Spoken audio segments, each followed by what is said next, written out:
अस्सलाम वालेकुम वरहमतुल्लाहि वबरकातुहू। अज़ीज़ दोस्तों, साथियों, आज वीडियो बनाने की वजह हमारी सफ़ा स्कूल है।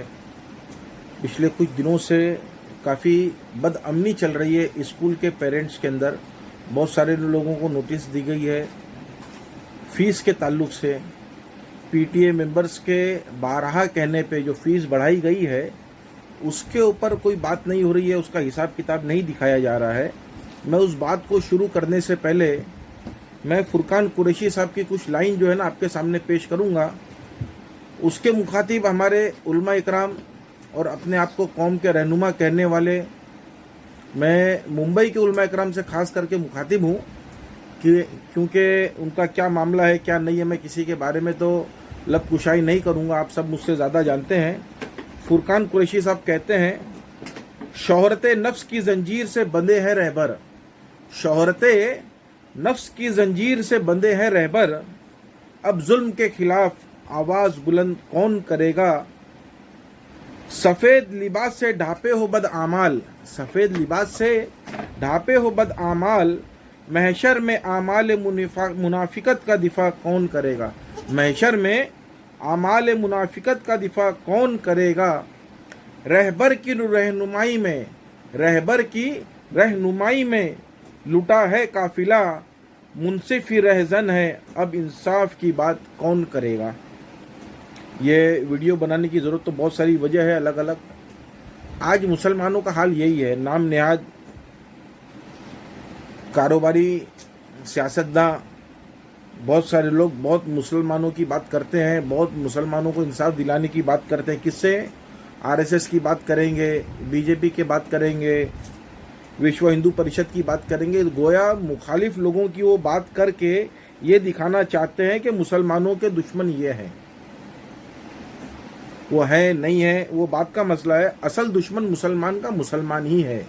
जो आपके पास में सफ़ेद दाढ़ी टोपी अपने आप का वक्त लगाया हुआ आदमी, उल्मा नवाज आदमी, उल्मा इकराम के पास में हलाल हराम समझने वाला आदमी, लेकिन जब बात उसके खुद के ताल्लुक से आ जाती है तो उसकी आवाज़, उसकी बात जो है ना गुंग हो जाती है, गूंगा हो जाता है और नाहक के साथ में खड़ा हो जाता है। मैं बात कर रहा हूँ सफ़ा स्कूल की। सफ़ा स्कूल की बुनियाद किस तरह पड़ी मैं आपको थोड़ी सी 1 मिनट के अंदर बात बताता हूँ। अल जमीयतुल फिक्रिया सोहेल साहब एक स्कूल चला रहे थे और उन्होंने वहाँ पे फीस बढ़ाई, अचानक 2000 रुपया महीना कर दी। उसके ऊपर बहुत हंगामा हुआ और उसकी सरपरस्ती, उसकी मुखालिफत के अंदर जितने भी उस वक्त अल जमीयतुल फिक्रिया और बाद में जो सफ़ा स्कूल के कुछ लोग जो शुरुआती हैं वो सब मुझे जानते हैं अच्छे से कि उसको पूरा लीड मैंने अपने हाथ से खुद किया, जिसमें 3 लोग सर फहरिस्त हैं जिसकी वजह से स्कूल की बुनियाद पड़ी। मेरे पास में शोएब भाई चौकी मोहल्ला हुआ है, नईम साहब आए कि शकील इसको कुछ करना पड़ेगा। मैंने मुफ्ती सईदुर रहमान साहब को फ़ोन किया, उन्होंने शाह भाई से बात की और उसके ऊपर ये स्कूल का मामला आगे बढ़ा। पेरेंट्स लोग को तैयार करना पड़ा, अल जमीयतुल फिक्रिया छोड़ के सफ़ा स्कूल की बुनियाद डाली गई और शहाब भाई ने, जो शालीमार होटल के मालिक थे उस वक्त, अल्लाह उनकी शहादत को कबूल करे, एक्सीडेंट में हादसा में उनका इंतकाल हो गया, बहुत मुखलिस आदमी, उन्होंने बहुत फिक्र करके उम्मत के लिए एक असासा तैयार करने की कोशिश की और कर्ज हसना के नाम पे सफ़ा स्कूल की बुनियाद खड़ी की गई। और भी बहुत सारी डिटेल है, फीस किस तरह तय हुई, नो प्रॉफिट नो लॉस के ऊपर फीस बढ़ाई गई। पहले 600 रुपया तय किया गया, फिर जब नहीं बैठा तो उसको 900 रुपया किया गया और उसके बाद में शाह भाई का इंतकाल हो गया। एक जिसका वक्त जिस वक्त मुकर्रर है उस वक्त चला जाता है, लेकिन उसके बाद में कुछ ऐसे लोग आहिस्ते आहिस्ते उसमें शामिल होते चले गए जिससे सफ़ा स्कूल की बुनियादी वजूद जो था, जो मकसद था स्कूल शुरू करने का, जो इस्लामी स्कूल के नाम पे शुरू किया गया था, वो आहिस्ते आहिस्ते उस पर एक नासूर, एक गहरा, एक फोड़ी निकल गई जो नासूर की शक्ल इख्तियार करते करते एकदम ख़त्म होते चले गई। उसकी रूह ख़त्म हो गई। दाढ़ी टोपी रख लेना, 5 वक्त की नमाज पढ़ लेना, ये दीन का मेयार नहीं है। दीन का मेयार जो है ना आपके मामलात हैं। आज सफ़ा स्कूल की शक्ल जो है ना, इस्लामी स्कूल के अलावा सिर्फ नाम इस्लामी है, बाकी सब चीज़ लगभग ख़त्म हो गई है। पेरेंट्स से किस तरह से बर्ताव किया जा रहा है, फीस आज 3000 के ऊपर हो गई और मुझे अफसोस होता उन उलमा इकराम के ऊपर, और बहुत सारे उस वक्त जो मुखलिस लोग जो सफा स्कूल की बुनियाद पे थे आज खामोश हो गए। क्यों खामोश हो गए भाई, क्यों खामोश हो गए? आप लोग बोलना क्यों नहीं चाहते? आपको डर नहीं लगता? आज आप वहाँ पे कुछ लोग वहाँ पे पढ़ा रहे हैं, कुछ लोग के बच्चे वहाँ पे पढ़ते थे, कुछ लोग मदरसों के रमज़ान में चंदे उनसे बड़े बड़े लेते हैं, इसलिए खामोश है। अल्लाह आपको जवाब देना पड़ेगा। आप ये समझ लीजिए, आपका छुटकारा नहीं है, वो आपका मामला अल्लाह आपके लिए मेरे लिए आसानी करे। पीटीए ने कुछ हिसाब किताब मांगा, भाई आप फीस बढ़ा रहे हो, तो उन्होंने कुछ खर्चे बताए। बड़ा अफसोस होता है। एक मुझे तो पीटीए की तरफ से ये चीजें मिली, जो उसके मेंबर्स हैं,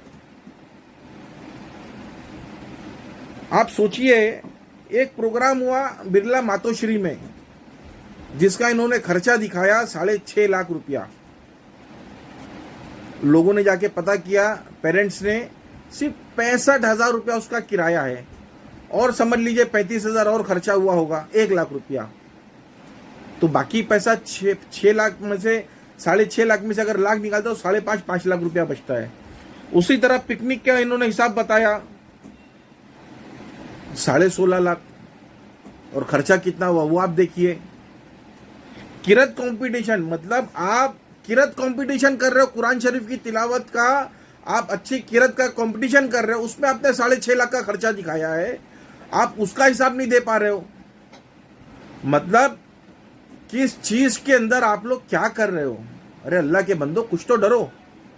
आप अपने बच्चों को हाफिज बना लो, आलिम बना लो, 5 वक्ता नमाजी बना दो, कोई काम नहीं आएगा। आपकी कब्र आप ही के लिए हिसाब किताब होगी, आपका बच्चा बच के निकल जाएगा। गलतफहमी में मत रहना। अगर पीटीए हिसाब किताब मांग रही है, आप उसको नोटिस भेजोगे, मेमो भेजोगे कि फीस भरिए वरना ऐसा हो जाएगा। फीस आप डिसाइड नहीं कर रहे, पीटीए के इख्तियार में है और ट्रस्टीज के इख्तियार में है, दोनों को मिल करके खर्चा निकाल करके पीटीए की स्कूल की फीस तय करना है। 3,000 रुपया ले रहे हैं आप, 3,000 के ऊपर चले गए आप। अल्लाह रहम करे आप पे।